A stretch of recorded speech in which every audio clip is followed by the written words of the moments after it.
All right, let's get this show on the road. Hello, everyone. Hope you're well. Welcome to another edition of Maths 1203. Let's jump into it.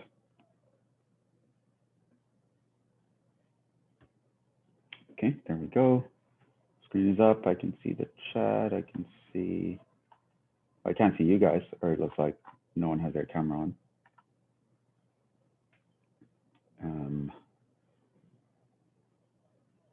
Yeah, so last time we were talking about exponential growth and decay.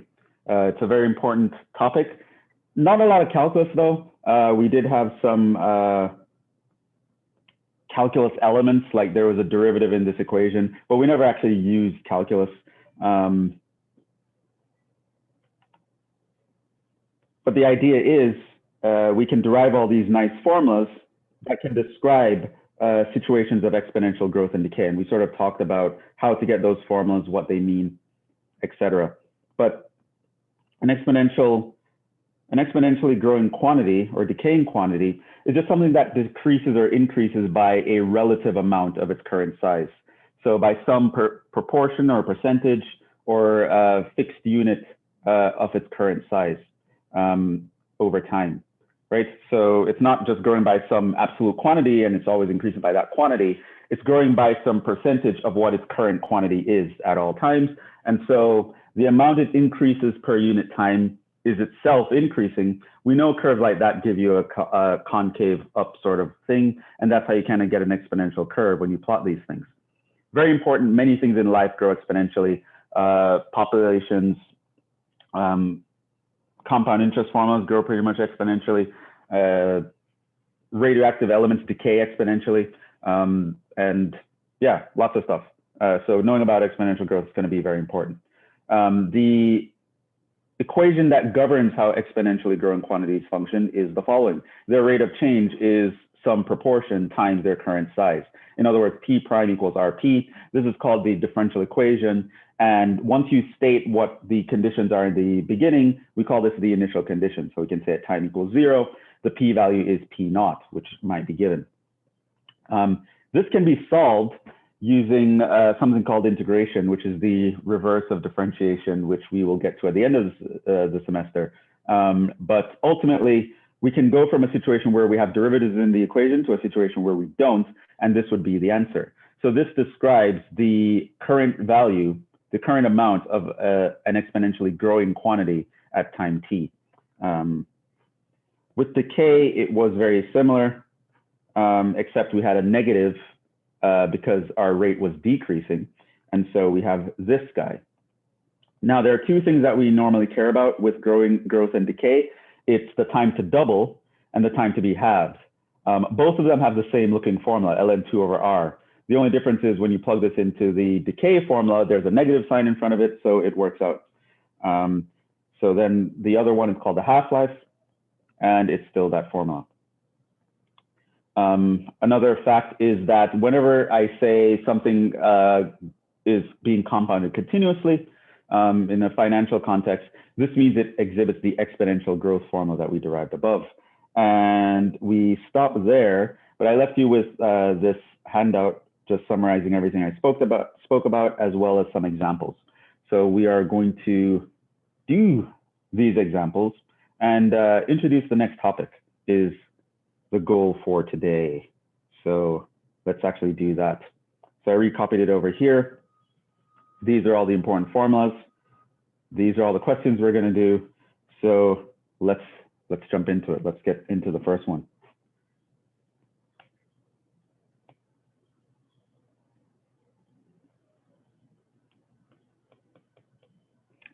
Do I want to?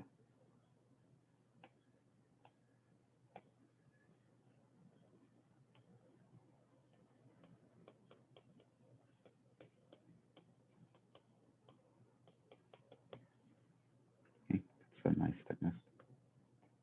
Sometimes I get it and this seems too thick, and then other times I don't. All right, so yeah, we have that. Let P of T be the current size of a population of a colony of bacteria at time T. At 10 a.m., there are 50 bacteria, and at 3 p.m., right, you leave for a lunch, you spend a little bit longer than you had to, You come back at 3 p.m. and now there are 350 bacteria. What happened? Okay. Assume the rate of growth of the population is proportional to its current size. That phrase,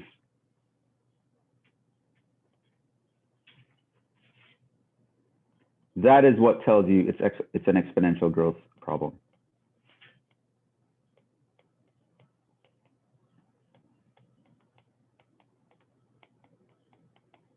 Okay.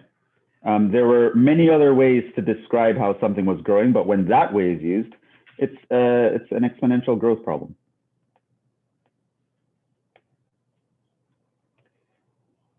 So a problem can tell you directly, assume exponential growth, but it can also say something like the rate of growth is proportional to its current size. Okay, so now let's move on. A. What is the relative growth rate of the population? What is relative growth rate? What are we searching for?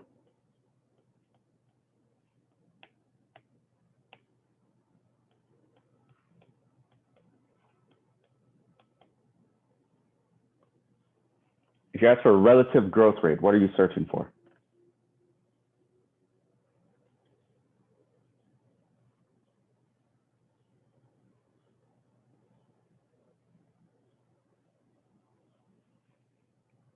Let's remind you the formulas are up here.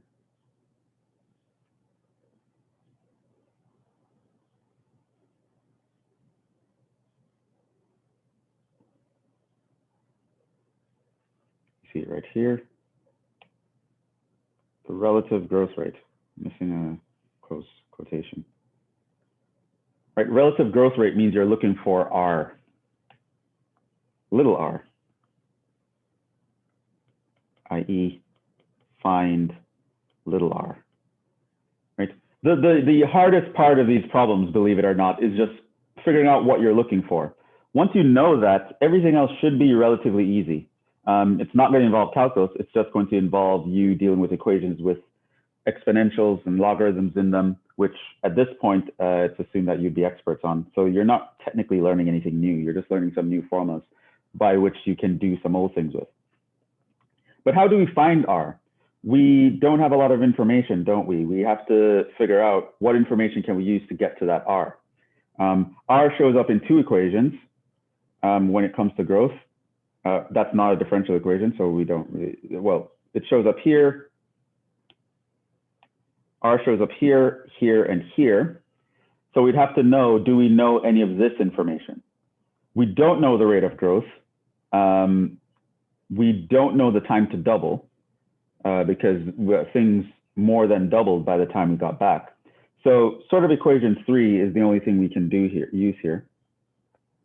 So let's actually do that. So let's set this up. Let T be time in hours. And set T equals 0 to be the 10 a.m. when we started. So that's when I start my stopwatch. This means that T equals, what would be equivalent to 3 p.m.?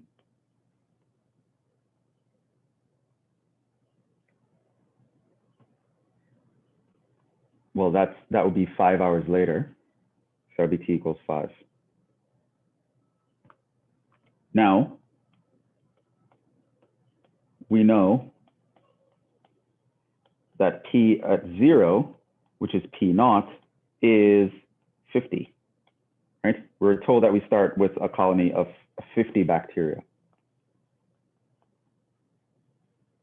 And when T equals 5, we know that P of 5 is equal to 350. I'm trickling in here. So we have these two pieces of information. Now, we know that P is equal to P naught e to the RT. This implies that P is equal to P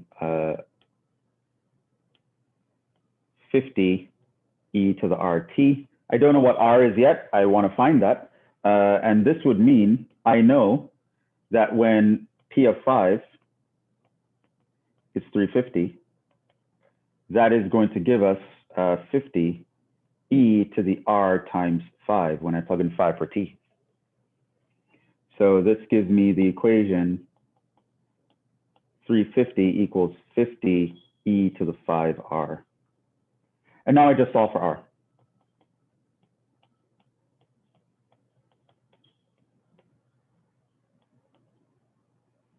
So that goes into that 7 times.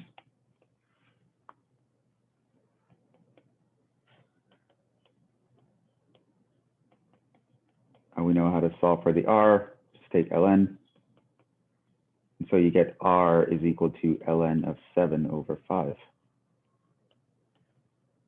That is your relative growth rate. B, find a formula for P of t.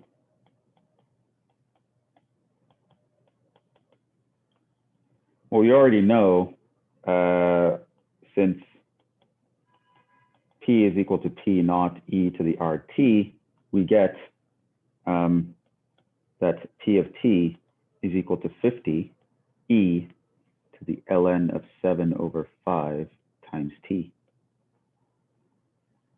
And that's that. Nothing else to really do there. You could simplify this, but normally I wouldn't require that you simplify this any further. Technically, you could write it as something like 7 raised to the t over 5 for the exponential part, but I wouldn't actually care. What is the size of the population at 4 p.m.?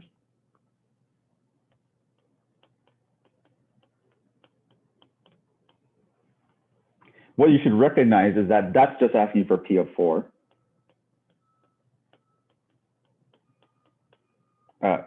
Not P of 4, because I'm doing, T is measuring in hours starting at 10 a.m. So that's actually P of 6.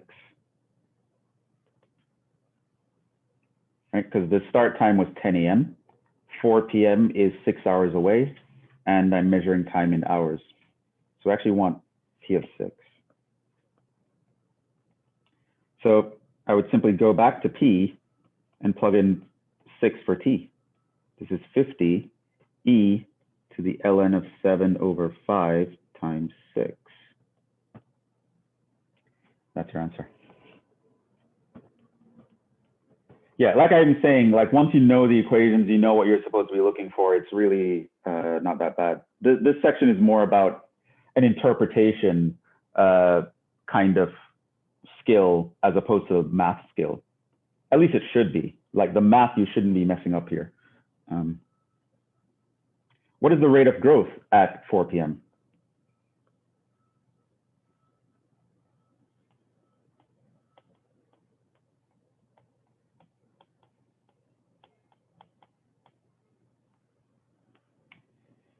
Well, you should just remember that rate of growth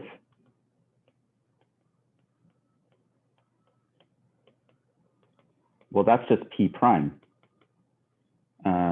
And I mentioned that you don't want to mix those guys up.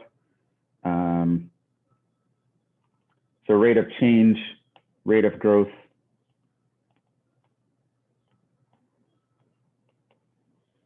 or decay can be that guy.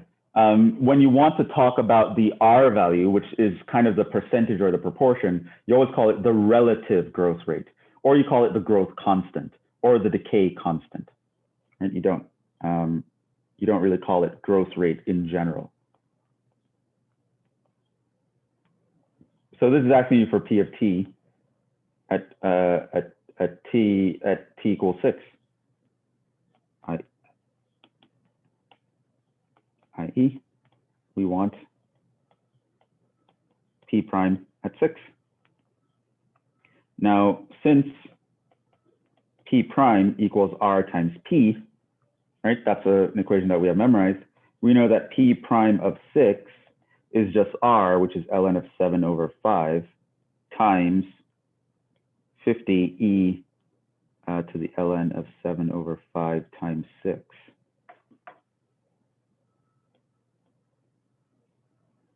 That's that.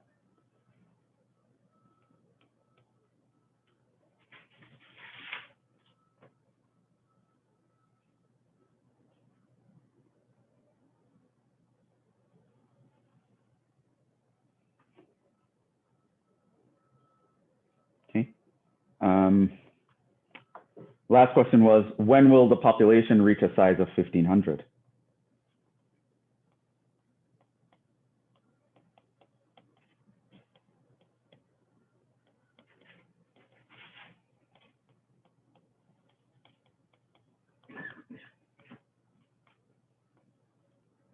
Now, of course, when means you're looking for time. So we want here the time for P of t to be 1,500.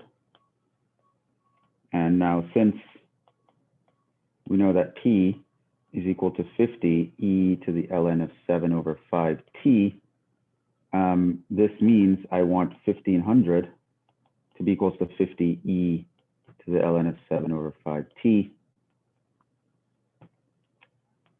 I need a bit more space here. Equals, so this is 1,500 divided by 50 would be equal to e to the ln of 7 over 5t. This goes into that. 5 goes into that 3 times, so that goes 30.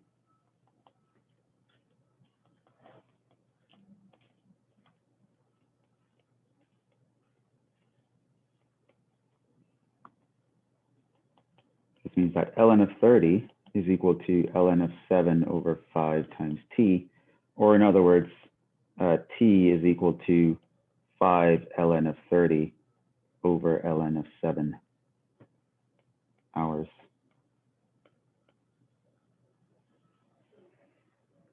Yeah, and that'll be that.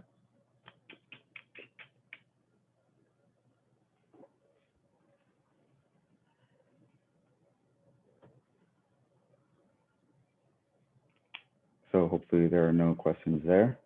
Like I said, once you know the phrasing, you know the vocabulary here, the problems themselves shouldn't be too bad.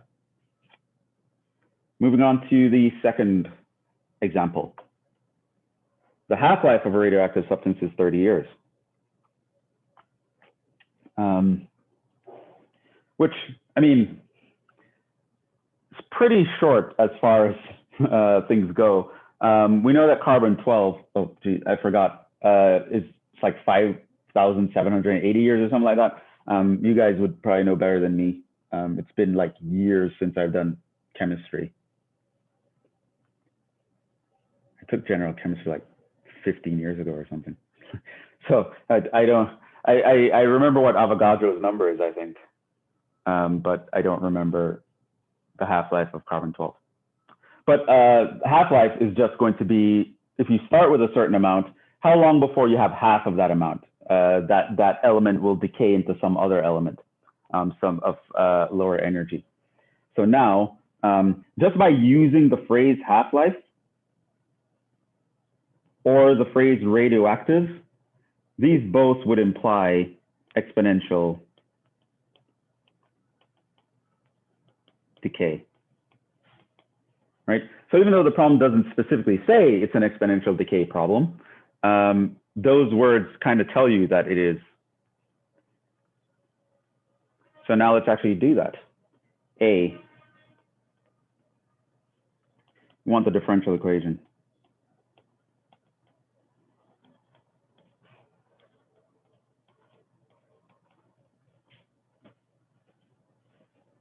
Okay, so we know this is P prime equals R times P, but of course, we don't know what R is.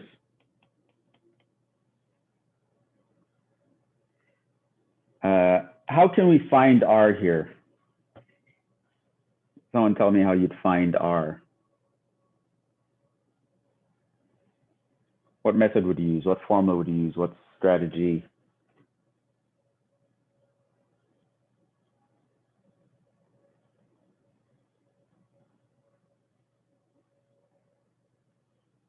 The half-life equation?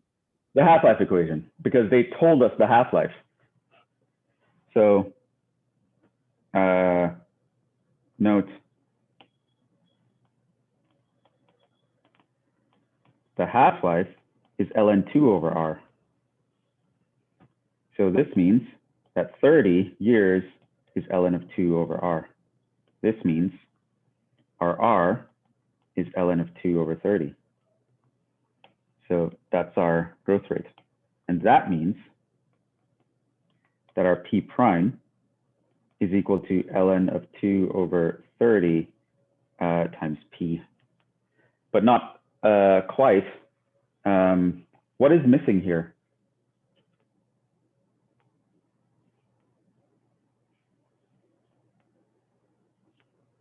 A negative. You need the negative, right? Because it's decaying.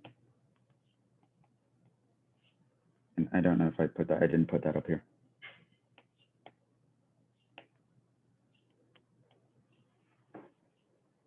Okay, so you have that. And that's the answer here. Now I will say here, FYI, if I ask for the initial condition,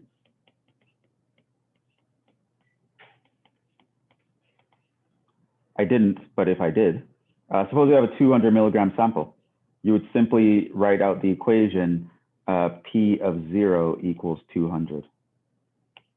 And that would be the answer to that question. Okay, B. Find a formula for P of T. Right, that's what B says. So we know P is equal to P naught e to the minus RT here. This means P is equal to 200 e to the minus ln of 2 over 30 times T. That's that. C. How much will remain after 75 years?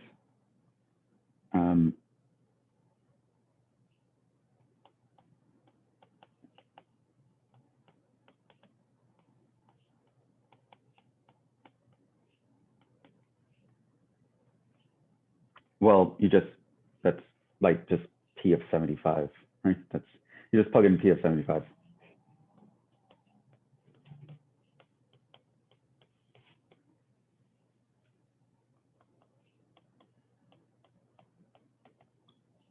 Uh, 200 e to the ln minus ln 2 over 30, plug in 75 right here, and you are done.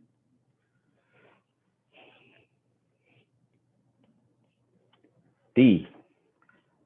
D asked for how long before there is 1 milligram remaining. So here we want how long before 1 milligram remains. Right, that was what D was asking about. We want the time for P of T to be 1. That's another way of them asking that.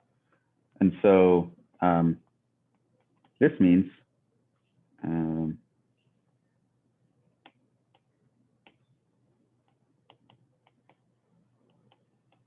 since P is 200 e to the minus ln 2 over 30 T, this means we want 1 is equal to 200 e to the minus ln 2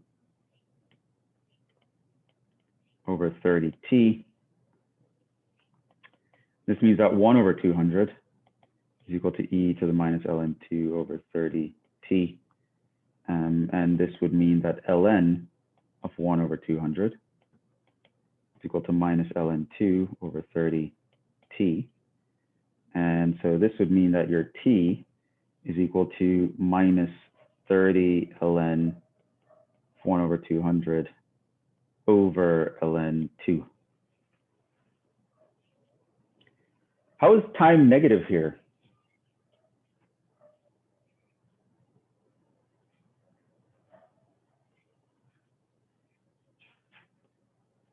Did we make a mistake? Did I make a mistake?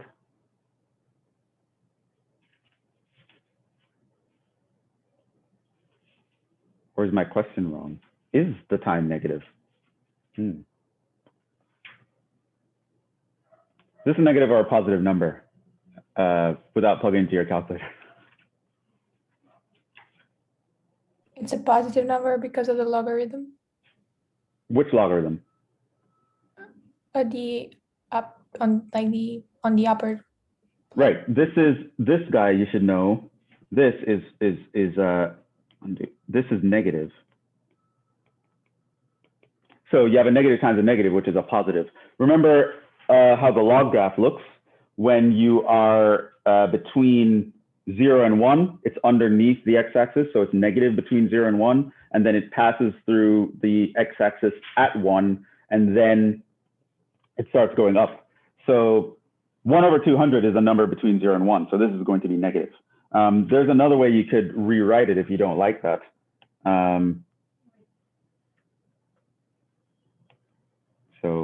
Or you could do, you know, that ln of 1 over 200.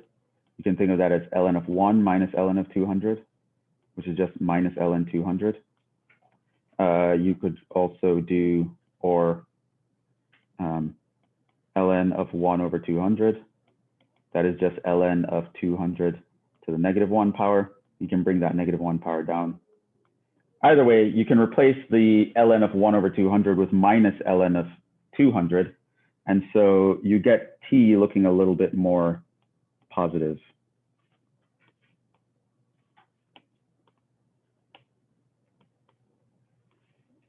Which I write it in this form because chances are if you're looking at a textbook or something, this is the way that they would state the answer. So that's how long before. And of course, if we start off with 200 and we go to 1, that's some point in the future. So t has to be positive. And the only time negative time would make sense for us is if we're talking about, we're talking about the past, right? But yeah, in general, time shouldn't be negative for us. So if your time is negative, you made a mistake somewhere.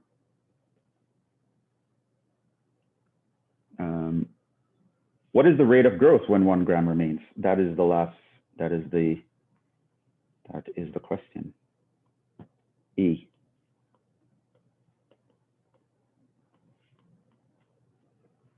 It's not rate of growth, technically it's rate of decay. When 1 milligram remains.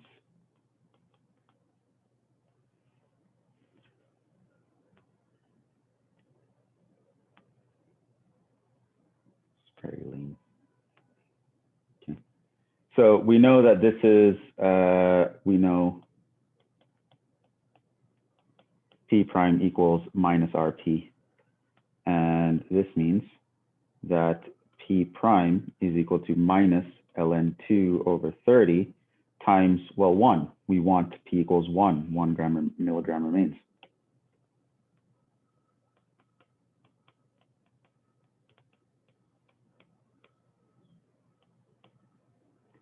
So that's the rate of change of the substance at that point.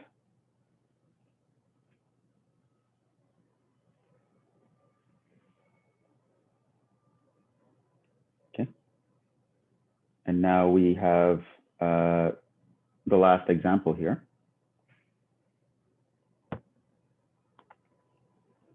A mythical bank pays 5% interest compounded continuously. That phrase there tells you exponential growth.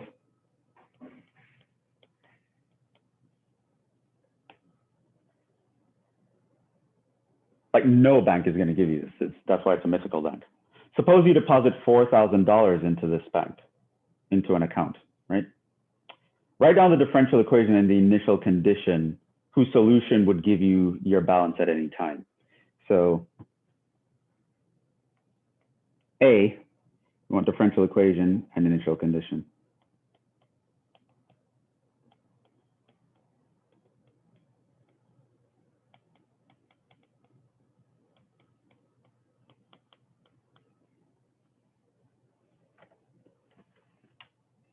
Okay.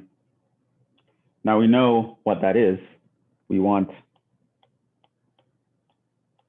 P prime equals RP, and P at time 0 equals P naught, but we need to fill in these guys. We need to fill in the R, and we need to fill in the P naught. So in this scenario, the percentage interest rate is always going to be the R. That's going to be the proportion by which the account is growing. And by definition of exponential growth, that's what R measures, the proportion that you grow per unit time, proportion of your current size that you grow per unit time. So here, R equals 5% equals 0.05. P naught is the initial principal. P naught equals 4,000. Initial balance. This is called a principal. And so we're able to say that P prime is equal to 0.05 P, and P of 0 is equal to 4,000. And that is the differential equation with initial condition.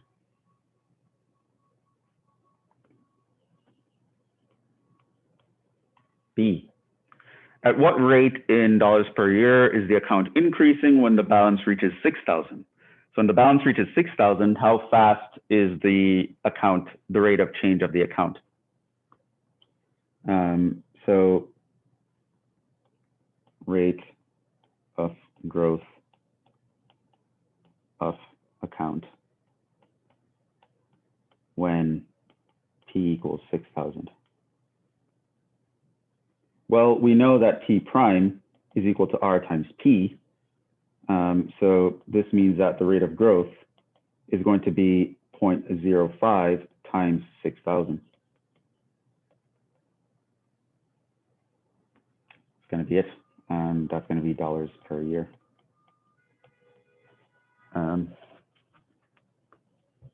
Yeah, C. How long will it take for the principal to reach 5,000?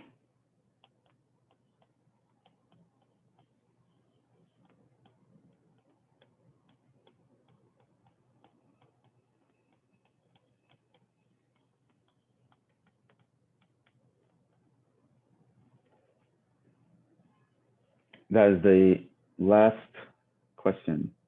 Yes. Okay. So let's see. So we want T so that P equals 5,000. So we're just going to force that to happen.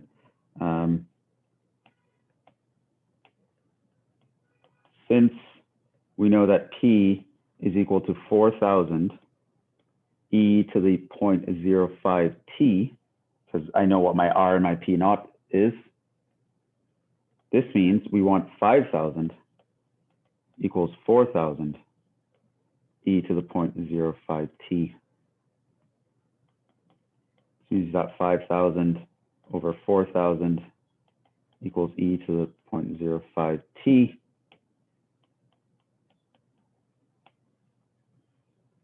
This means that 5 over 4 is equal to e to the 0.05 t. This means that ln of 5 over 4 is equal to 0.05 t. And this means that your t is equal to ln of 5 over 4 divided by 0.05. It's very rare to have decimals in fractions though, so we usually don't have that. So here, just remember that 0.05, well, that's 5%, that's 5 over 100. So that's going to be 1 over 20. And so when you divide by 1 over 20, you flip it and it becomes 20. So this means that your t is 20 ln of 5 over 4.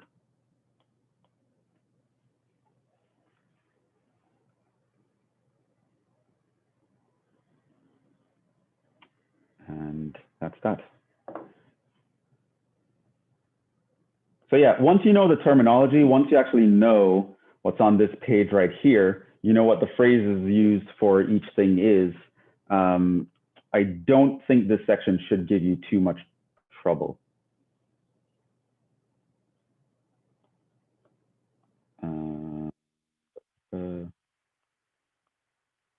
Yeah.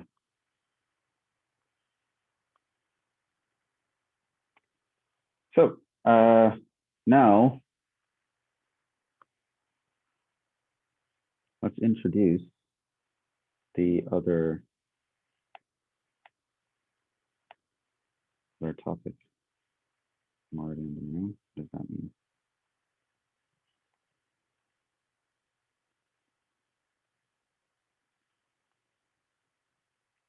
Okay, move these two first. Mr. iPad.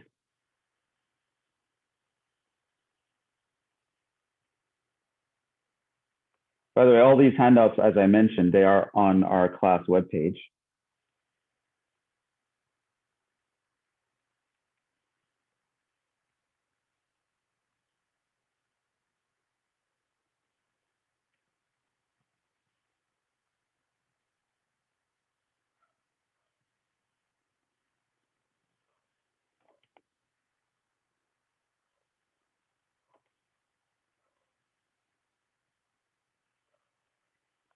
So the next topic we want to do is related rates. Okay. And we have a bunch of examples. I'm not going to go through all of them, but I'm going to go through a bunch of them. Probably to start off easy, maybe I'll do this one. Maybe that one. It's a nice one. Maybe this one. Maybe that one.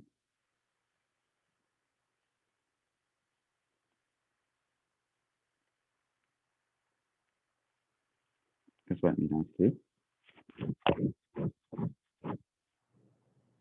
Yeah, but I would recommend that, of course, you go through and you try all of them just for good practice. You'll find that the situations about setup are going to be very similar. So how much time do we have? Now, from the handout, what I would really want to, there are some important things that I would want you to get. Now, related rates, in general, this is the idea behind related rates. Sometimes you want to find a rate of change of something, but you have no information on that thing.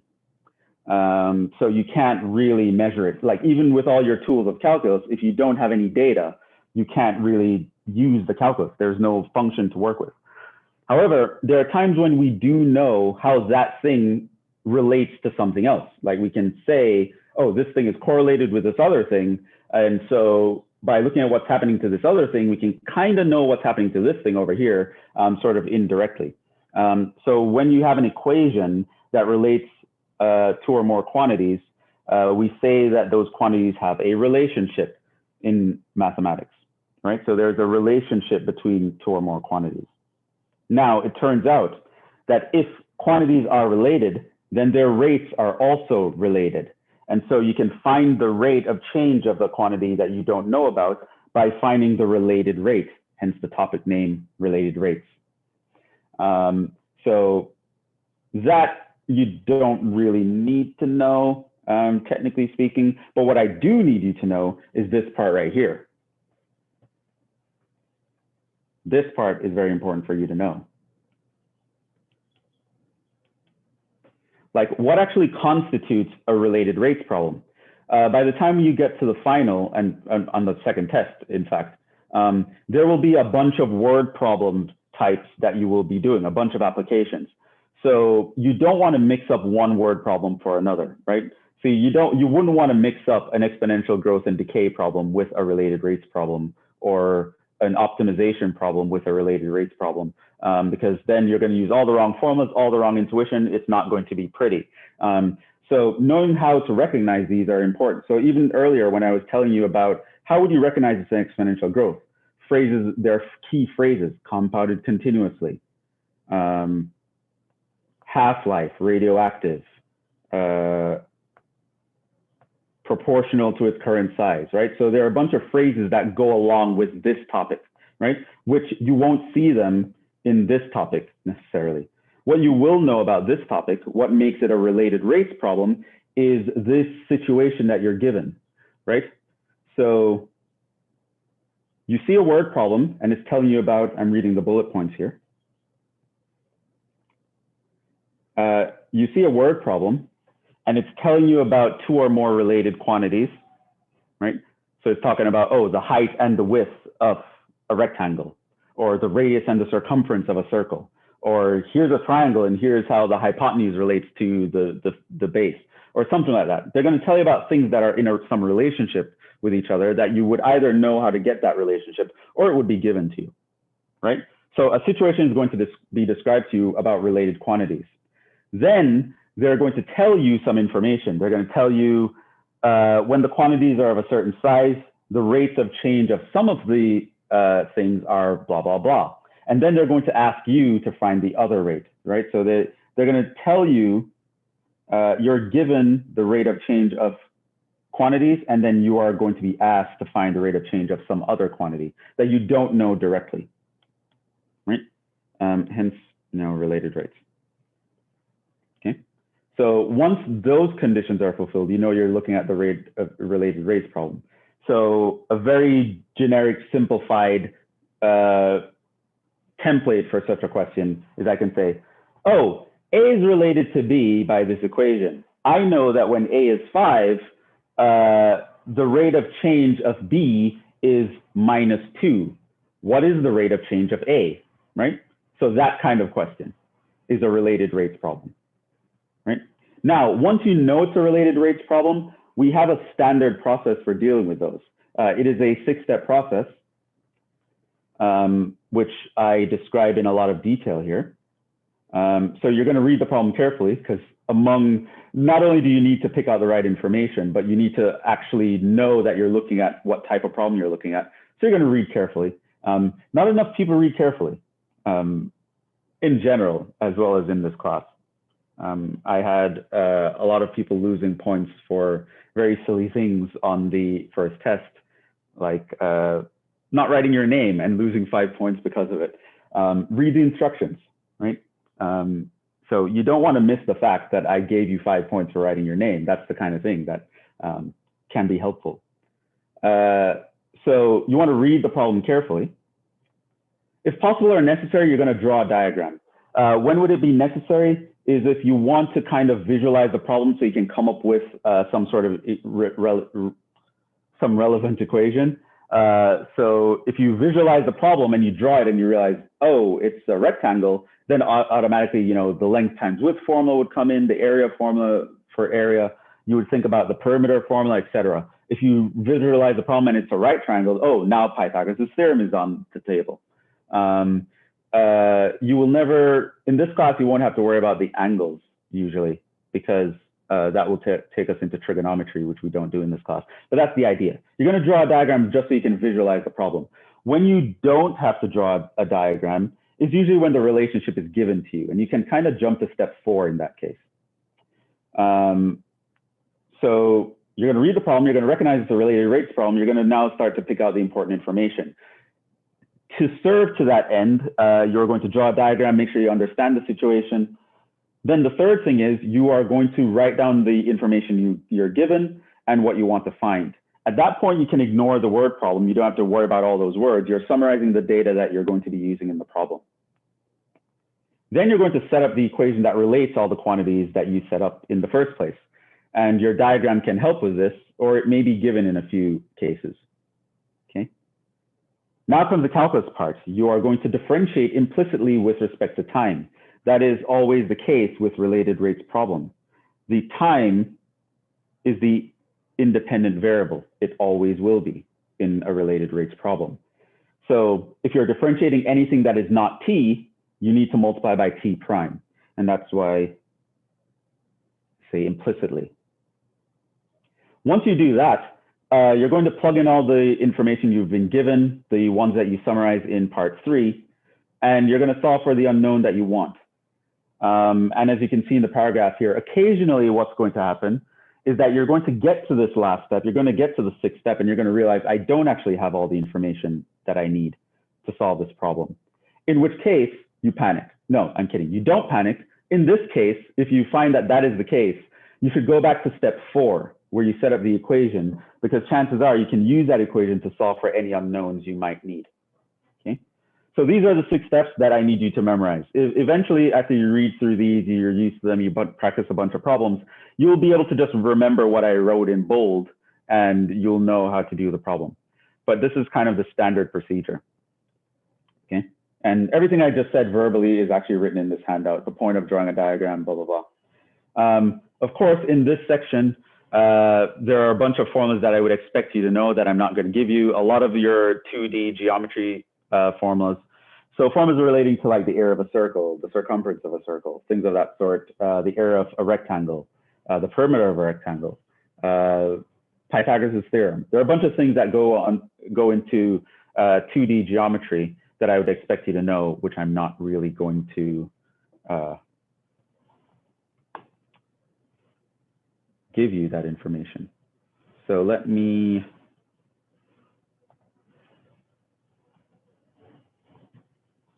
So what I'm going to do is I'm going to do the first problem for you and then let you go. You can try the others, and I'll cover some more examples with the others next time.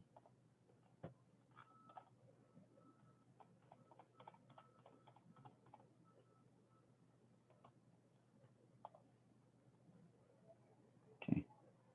All right, so I pasted the question down here. Yeah.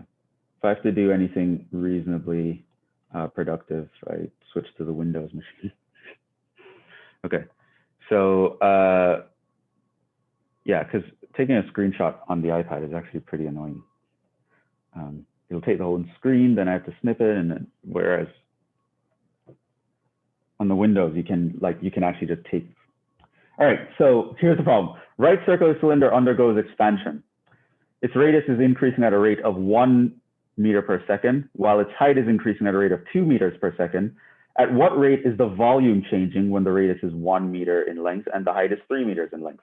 Notice here we're told about a bunch of related quantities: the height, the radius, and the volume of a right circular cylinder.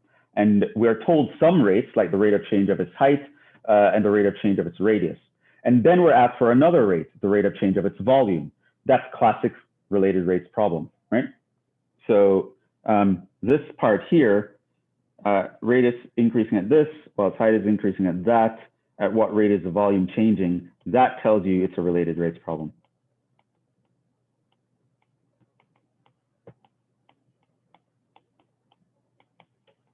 Okay. Now, once you've identified it as a related rates problem, you're going to go through those 6 steps. So the first step is read the problem. Okay. The second step is to draw a diagram.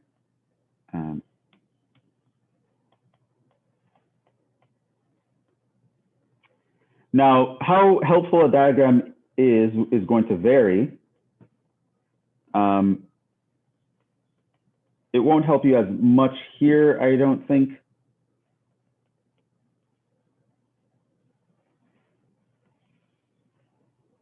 But drawing that picture probably brings up memories of high school geometry, might trigger your PTSD. You know, you start thinking about the cylinder formula. But on this diagram, here would be the radius, here would be the height, and I would set V to be the volume, which you can't really see on the picture. Okay, so that's the situation we're in. 3, we're going to write down the information, what we know and what we want.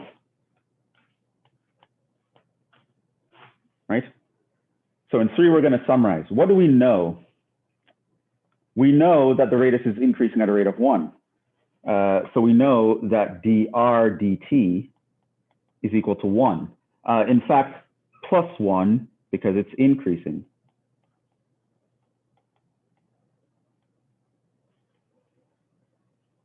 What else do we know? the height is increasing at a rate of 2.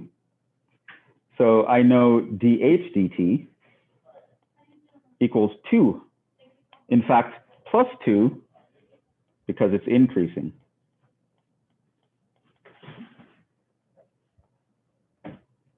At what rate is the volume changing is what we want. So, okay, so what do we want? We want dV dt. When do we want it? Now, no, we want when the radius is 1 and the height is 3.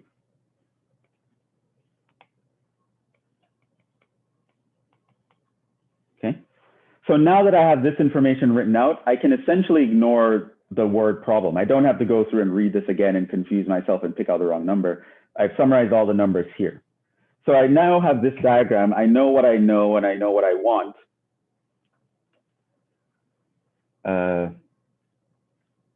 Just give me a check here. Are you guys hearing me? Because I think my Zoom. Yeah, we could hear you.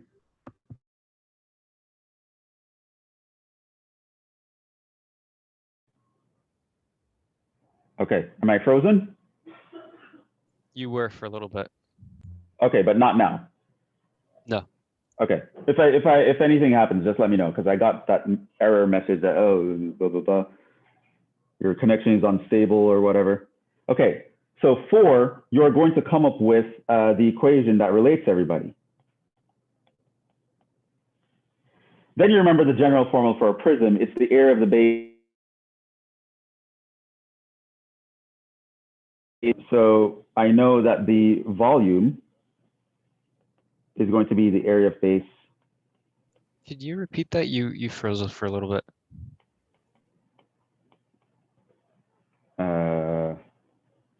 The volume of a prism is the area of the base times the height.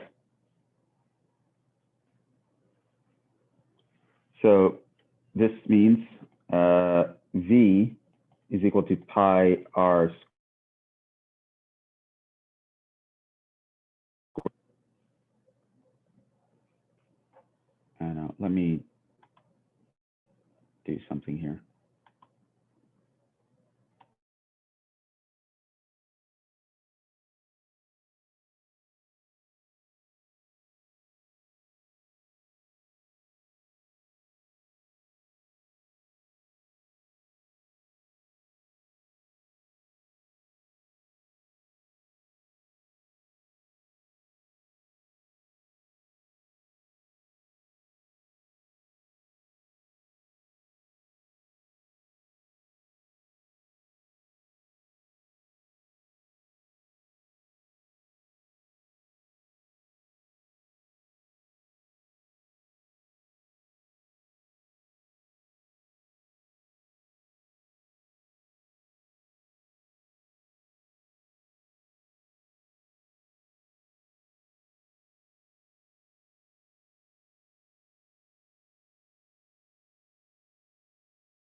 Hello, are you guys hearing me?